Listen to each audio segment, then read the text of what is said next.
한 화가가 있었습니다.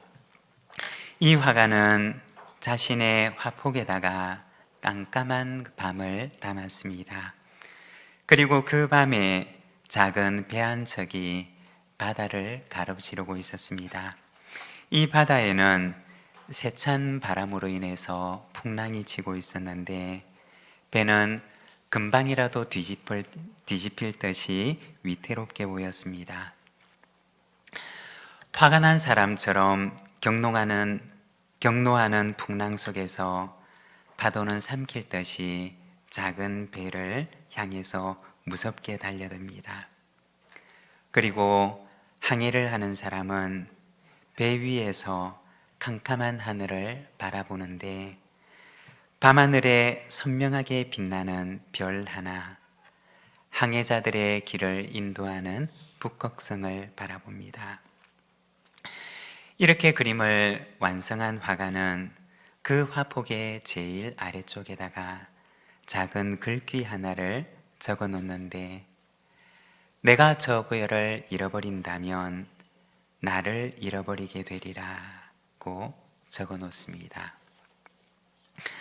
어두운 밤이 찾아오고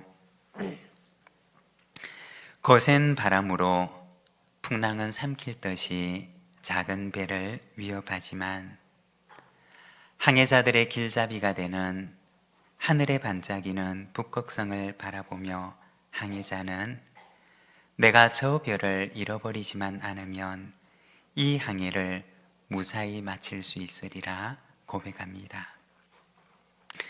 여러분, 우리 인생의 항해에 있어서도 길을 일러주는 별을 놓치지 않는다면 우리의 항해를 잘 마칠 수가 있을 것입니다. 길을 일러주는 별과 같은 하나님의 말씀을 바라보면서 인생의 항해를 잘 감당하는 저와 여러분, 우리 믿음의 가족들이 되시기를 바랍니다. 오늘은 우리가 디모데후서 3장 말씀을 함께 읽었는데, 회복이 있는 교회라는 제목으로 우리가 말씀을 함께 묵상을 하고자 합니다. 디모데후서는 바울의 생애 가운데 남겨져 있는 마지막 편지입니다. 두 번째 로마 감옥에 투옥이 되고 바울은 거기에서 풀려나지 못하고 순교하게 됩니다. 거기에서 마지막 겨울을 보내면서 편지를 적는데 이것이 바로 디모데후서입니다. 자신의 죽음을 직감하고 아들 같은 디모데에게 유언 같은 마지막 사랑과 당부와 권면의 말씀을 전하게 되는데 14절에 보면 이렇게 적습니다. 그러나 너는 배우고 확신한 일에 거하라. 너는 내가 누구에게서 배운 것을 알며. 바울은 성남 파도 같은 세상 속에서 살아가는 디모데에게 하늘의 별과 같은 존재를 일깨워 주는데, 너는 배우고 확신한 일에 거하라. 너는 내가 누구에게서 배운지를 안다 라고 말을 합니다. 먼저 그에게 가르침을 주었던 일을 생각나게 하였던 것입니다. 여러분, 이 사람이 누구일까요? 그는 바로 어려서부터 디모데에게 성경을 가르쳐 주었던 그의 어머니와 외할머니였습니다. 바울은 이 디모데에게 그의 어머니와 그리고 외할머니를 생각나게 했던 것입니다. 지금 이 디모데가 처해 있는 상황은 어떤 상황이냐? 환란의 풍랑은 더욱 거세어지고 있었고, 그리고 버팀목 같았던 영적인 아버지와도 같았던 바울도 이제는 감옥에 갇혀서 다시 만날 수 있을런지 없을런지를 장담할 수가 없었습니다. 그리고 디모데가 목회를 하고 있는 에베소 교회 안에도 반대자들이 일어나서 이 디모데를 위협하고 공격하고 있었습니다. 디모데의 마음은 어떠하였을까요? 그 마음이 의기소침해지고 그리고 마음이 흔들리고 약해져 가고 있었습니다. 그런데 이러한 디모데에게 바울은 누구를 생각하게 하였느냐? 바로 어려서부터 그에게 성경 말씀을 전해주었던 그의 어머니와 외할머니를 떠올리게 했던 것입니다. 여러분, 사람이 마음이 약해지게 되면 누구를 생각하느냐? 바로 어린 시절에 자신의 둥지와 바람막이가 되어 주었던 아버지와 어머니를 생각하게 됩니다. 자신의 삶에 가장 영향력을 주고 또 자신과 가장 친밀했던 이를 생각하게 합니다. 하늘의 별처럼 내 인생의 배가 방향을 잃지 않고 나아갈 수 있도록 나를 이끌고 가는 힘이 되었던 바로 어린 시절 내가 보았던 아버지와 어머니를 생각하게 합니다. 여러분, 이렇게 생각하면 오늘 살아가는 우리의 삶이 얼마나 중요한지를 우리는 기억해야 합니다. 우리 자녀들이 가장 약해지는 순간에 누구를 떠올리게 되느냐? 바로 어머니, 우리의 부모님을 떠올리게 되는 것입니다. 저도 기억이 나는 몇 장면이 있는데, 예전에는 자가용이 많지 않았지 않습니까? 그래서 어머니께서는 이렇게 새벽 기도를 가실 때 첫 차가 시작되기 전이었기 때문에 늘 택시를 타고 가서 새벽 기도를 다녀오셨습니다. 그리고 여의치 않은 날에는 새벽 3시나 4시가 되면 깨셔서 거실에서 불도 켜지 않고 어두운 밤에 혼자서 낮은 소리로 기도를 하셨습니다. 그런데 그 기도 소리가 지금도 저의 귓전에는 남아 있습니다. 그리고 그 기도가 내 인생을 이끌고 가는 힘이 되어 왔던 것을 저는 기억합니다. 바울은 의기소침해 있는 이 디모데에게, 디모데야, 너에게 하나님의 말씀을 읽어주고 들려주던 너의 어머니와 너의 할머니를 생각해 보렴 이라고 말하고 있는 것입니다. 그리고 이어서 15절에 보면 또 어려서부터 성경을 알았나니 라고 하면서 그가 어려서부터 들었던 그의 어머니와 할머니로부터 들었던 밤하늘의 별과 같은 그의 인생의 길을 인도해 주는 하나님의 말씀에 대해서 이야기를 합니다. 올 한 해 우리는 회복이라고 하는 주제를 가지고 이 한 해를 달려가게 됩니다. 교회 역사에 보게 되면 이 회복이라고 하는 주제가 부각되었던 때가 있습니다. 그때가 언제였느냐? 너무 멀리 떠나왔다고 여겨질 때였습니다. 그리고 그 결론은 우리가 성경으로 돌아가자고 하는 것이었습니다. 너무 멀리 떠나와서 그것을 깨닫고서 우리가 다시 성경으로 돌아가자라고 하는 것이 우리 역사 속에 이 회복이라고 하는 주제가 부각되었던 시절이었습니다. 회복은 어디에서 오는 것이냐? 바로 성경으로 돌아가는 데서 우리에게 찾아오는 것입니다. 오늘 말씀에 보면 성경 속에 무엇이 있느냐에 대해서 말씀을 하십니다. 여러분, 성경 안에는 무엇이 있을까요? 먼저 첫 번째, 성경 속에는 구원에 이르는 지혜가 있다고 말씀을 하십니다. 여러분, 성경 안에는 구원의 지혜가 담겨 있습니다. 교회가 세상에 줄 수 있는 것은 무엇일까요? 교회만이 그 어느 누구도 줄 수가 없고 교회만이 세상에 줄 수가 있는 선물 같은 것은 무엇일까요? 떡을 주고 밥을 주는 것은 교회가 아니어도 누구라도 할 수가 있는 일일 것입니다.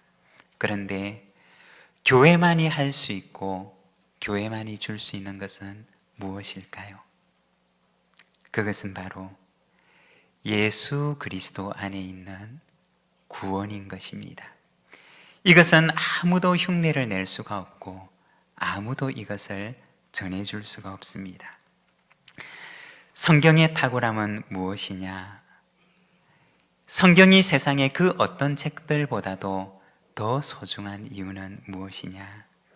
바로 이 성경 속에는 구원에 이르는 길을 알려주기 때문인 것입니다.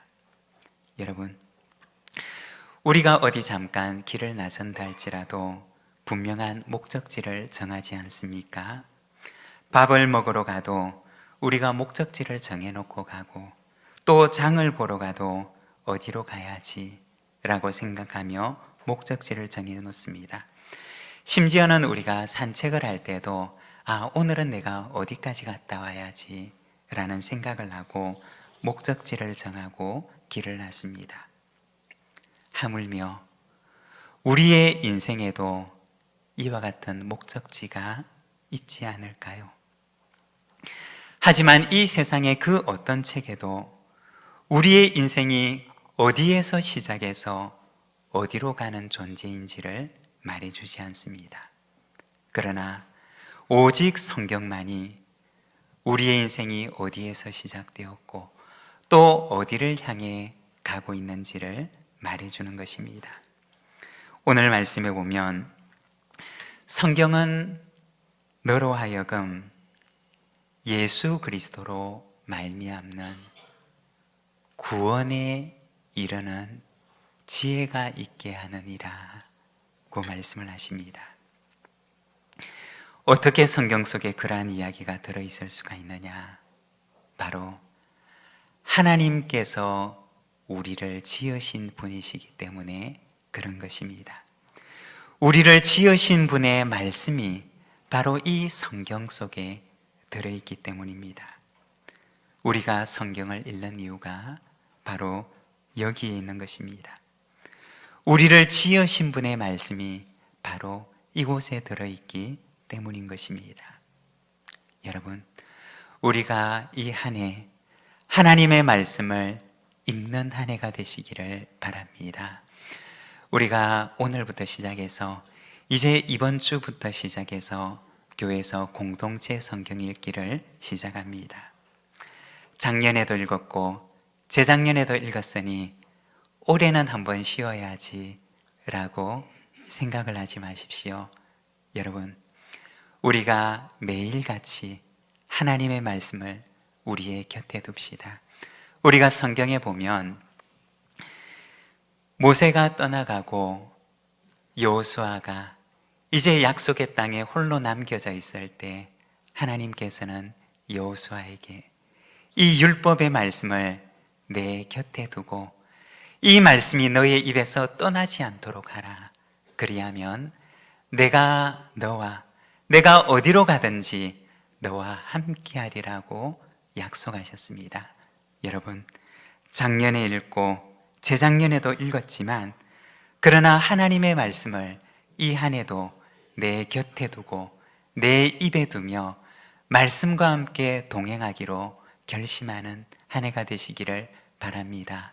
그리하면 우리가 어디로 가든지 하나님께서 우리를 떠나지 않으시고 이 한 해도 우리의 삶을 지키시고 인도하실 줄로 믿습니다. 그리고 두 번째, 성경은 성도를 온전하게 합니다. 16절과 17절 상반절 말씀을 우리 함께 봉독하겠습니다. 모든 성경은 하나님의 감동으로 된 것으로 교훈과 책망과 바르게 함과 의로 교육하기에 유익하니 이는 하나님의 사람으로 온전하게 하며. 아멘. 여기에 보면 성경은 하나님의 사람을 온전하게 한다 한다라고 말씀을 하십니다.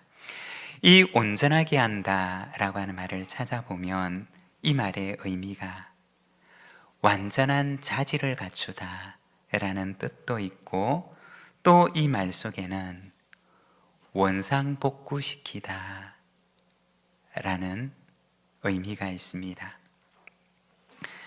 제가 집에서 사용하는 컴퓨터가 있는데, 이 컴퓨터는 본체와 모니터, 그리고 글자를 입력하는 자판기, 그리고 내가 원하는 이렇게 기능을 사용하기 위해서 이렇게 위치를 지정하는 마우스라고 하는 것이 있습니다.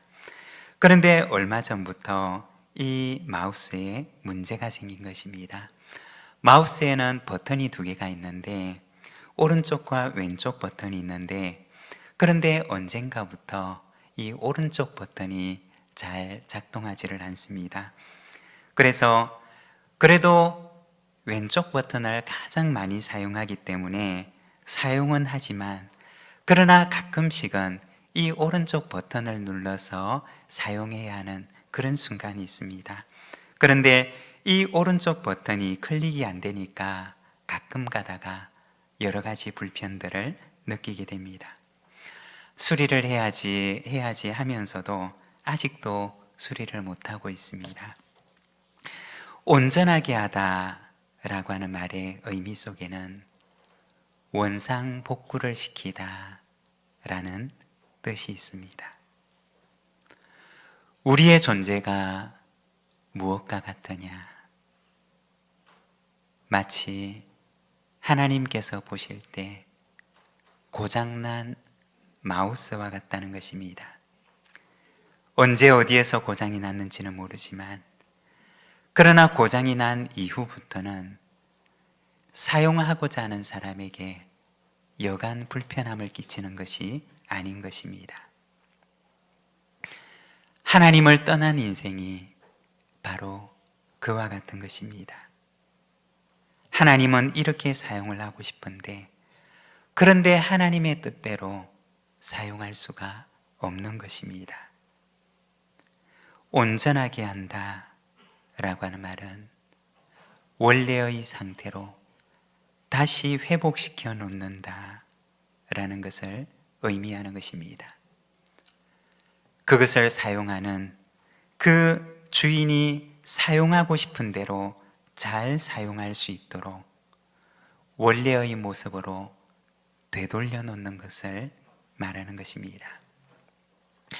오늘 우리가 읽었던 말씀을 조금 거슬러 올라가 보면 디모데후서 3장의 앞부분에 보면 고장난 마우스와 같은 인생의 모습, 고장난 마우스와 같은 이 세상의 모습을 보여줍니다. 디모데후서 3장 2절에서 5절까지 말씀을 제가 읽어보면, 사람들이 자기를 사랑하며 돈을 사랑하며 자랑하며 교만하며 비방하며 부모를 거역하며 감사하지 아니하며 거룩하지 아니하며 무정하며 원통함을 풀지 아니하며 모함하며 절제하지 못하며 사나우며 선한 것을 좋아하지 아니하며 배신하며 조급하며 자만하며 쾌락을 사랑하기를 하나님 사랑하는 것보다 더하며 경건의 모양은 있으나 경건의 능력은 부인하는 자니 이 같은 자들에게서 내가 돌아서라. 오늘 우리가 읽었던 디모데후서 3장 14절에서 17절까지 말씀을 거슬러 올라가 보면 마치 고장난 마우스와 같은 우리 인생의 모습과 이 세상의 모습을 보여주는 것입니다. 하나님께서 사람을 지으실 때는 그렇게 지으신 것이 아닌데, 그런데 마치 고장난 기계처럼 제멋대로 살아가는 우리 인생의 모습을 보여주는데, 자기를 사랑하고 돈을 사랑하고 교만하고 감사하지 않고 거룩하지 않고 원통함을 풀지 않고 사납고 배신하고 조급하고 쾌락을 하나님보다 더 사랑하고 경건의 모양은 있으나 경건의 능력은 없는 고장난 마우스와 같은 우리 인생의 모습과 이 세상의 모습을 보여주는 것입니다. 그리고 오늘 본문 말씀으로 이어지는데, 성경은 어떤 책이냐? 하나님의 감동으로 된 책인데, 바로 이러한 이들을 교훈하고 책망하고 그들을 바르게 하고 의롭게 해서 다시 원래의 모습으로 하나님께서 원하시고 계획하셨던, 하나님께서 사용하시고자 하시는 대로 마음껏 사용할 수 있는 원래의 모습으로 온전하게 하는 것, 그것이 바로 하나님께서 이 세상에 성경을 주신 목적이라고 이야기를 하는 것입니다. 하나님께서 사람을 지으셨을 때는 그 사람에게 그 코에 하나님의 영을, 하나님의 생기를 불어넣음으로 그가 살아있는 존재가 되었다라고 말씀을 하십니다. 여러분, 우리가 하나님의 감동으로 하나님의 영으로 된 성경을 읽을 때 하나님의 살아있는 생기가 오늘 우리의 영 안으로 들어오는 것입니다. 그래서 우리의 영이 살아나는 역사가 일어나게 되는 것입니다. 하나님께서는 이 말씀을 내 곁에 두고 내 입에서 떠나지 말게 하고 이 말씀을 묵상하며 이 말씀을 따라 행하라고 오늘도 우리에게 말씀을 하십니다. 여러분, 이 한 해 우리가 다시 하나님의 말씀을 붙듭시다. 하나님의 감동으로 기록된 하나님의 생기가 그 속에 담겨져 있는 이 하나님의 말씀으로부터 우리 영 안에 참 생명이 들어오도록 말씀을 붙들고, 그리고 이 말씀을 묵상하며 하나님과 만나는 시간을 경험하는 이 한 해가 되시기를 바랍니다. 이 말씀이 우리를 회복케 할 것이고, 이 말씀이 우리를 온전하게 할 것이며, 이 말씀이 우리를 하나님께서 사용하고 싶자 하시는 대로 그 사용하고자 하는 곳에 얼마든지 사용할 수 있는 존재로 우리를 다시 회복시키시고 우리를 세우실 줄로 믿습니다. 그리고 세 번째, 성경은 하나님의 뜻을 행할 능력을 갖추게 합니다. 17절 말씀을 우리가 같이 한번 봉독하겠습니다. 이는 하나님의 사람으로 온전하게 하며 모든 선한 일을 행할 능력을 갖추게 하려 함이라. 아멘. 여러분, 성경 속에는 하나님의 뜻이 담겨 있습니다. 우리가 어떻게 살아가기를 원하시는지 우리를 향한 하나님의 뜻이 이 속에 담겨 있습니다. 우리가 어떻게 살아가는 것이 하나님을 기쁘시게 하는 삶인지 바로 이 성경 속에는 하나님의 그 뜻이 담겨 있습니다. 성경을 읽게 되면 성경은 먼저 우리 속에 있는 죄를 깨닫게 하십니다. 하나님을 기쁘시게 하지 못하는 우리 속에 있는 죄를 성경은 깨닫게 합니다. 저도 돌아보면 하나님과 처음 인격적인 만남을 가지고 나서 제일 먼저 했던 것은 회개였습니다. 무엇 때문인지 모르겠지만 그냥 지나온 나의 모든 삶들이 그저 하나님께 부끄러웠습니다. 왜 우리가 부끄러움을 느끼지 못하고 왜 우리 안에 있는 죄에 대한 하나님의 책망의 말씀을 듣지를 못하느냐? 바로 말씀과 깊은 만남을 가지지를 못하기 때문입니다. 말씀과 만나지 못하기 때문에 내 영이 죽은 존재처럼 되어 있어서 하나님의 말씀을 내 안에 들을 수가 없는 것입니다. 여러분, 말씀을 만나면 내 안에 죽어있던 나의 영이 살아나는 역사가 일어나게 됩니다. 왜냐하면 성경은 하나님의 감동으로 하나님의 생기로 지어진 말씀이기 때문입니다. 그리고 성경은 우리를 하나님을 기쁘시게 하는 삶을 향해서 초청합니다. 제가 하나님을 처음 만나고 나서 제일 좋아하게 된 구절이 있었는데 시편 116편 12절의 말씀입니다. 내게 주신 모든 은혜를 내가 여호와께 무엇으로 보답할까? 하나님을 처음 만나고 나서, 인격적인 만남을 가지고 나서 하나님께서 내게 주신 은혜가 얼마나 고마운지, 하나님, 제가 무엇으로 하나님의 이 크신 은혜에 보답할 수가 있을까요? 라고 하는 것이 어린 시절 저의 마음속에 찾아왔던 두 번째 감정이었던 것입니다. 성경은 우리로 하여금 하나님을 기쁘시게 하는 삶을 향해 초청하십니다. 우리의 손을 붙드시고 하나님께서 기뻐하시는 삶을 향해 우리를 이끌어 가시는 것입니다. 그렇게 주님의 말씀을 따라가면, 우리를 이끄시는 그 주님의 손을 붙들고 살아가게 되면 나의 인생이 하나님을 기쁘시게 하는 인생이 되는 것입니다. 성경은 우리에게 어떻게 하면 하나님을 기쁘시게 하며 하나님께서 내게 주신 은혜를 내가 어떻게 보답할 수 있을까? 라고 하는 삶으로 우리를 초청하는 것입니다. 죄의 요청에 반응을 하는 것이 아니라 우리를 향한 하나님의 그 요구에 반응하는 삶으로 우리를 이끌어가는 것입니다.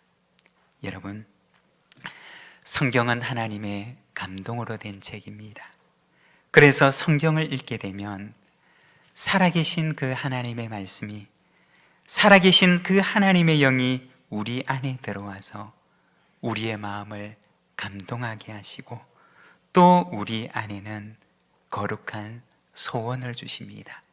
그래서 하나님을 기쁘시게 하는 삶으로, 그리고 하나님의 그 은혜에 보답하는 삶으로 우리를 인도하십니다. 여러분, 저와 여러분의 한 평생이, 우리의 일생이 하나님의 기쁨이 되는 삶이 되기를 소망합니다.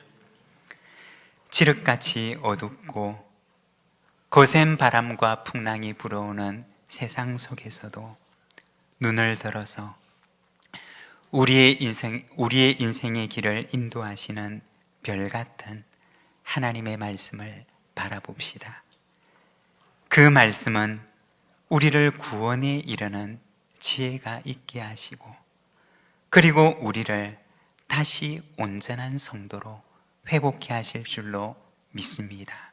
이 한 해 우리가 하나님의 뜻을 행하며 하나님께서 사용하시고 싶으신 대로 마음껏 우리 자신을 사용하실 수 있도록 선한 능력으로 충만한 하나님의 백성으로 살아가는 우리 모든 믿음의 가족들이 되시기를 바랍니다. 우리 시간 함께 기도하기를 원합니다.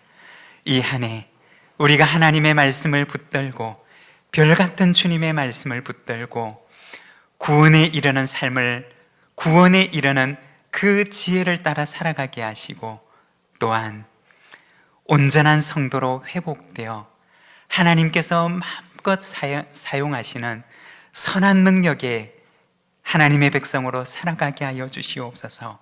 우리 시간 같이 마음을 모아 기도함으로 하나님 앞에 나아가겠습니다.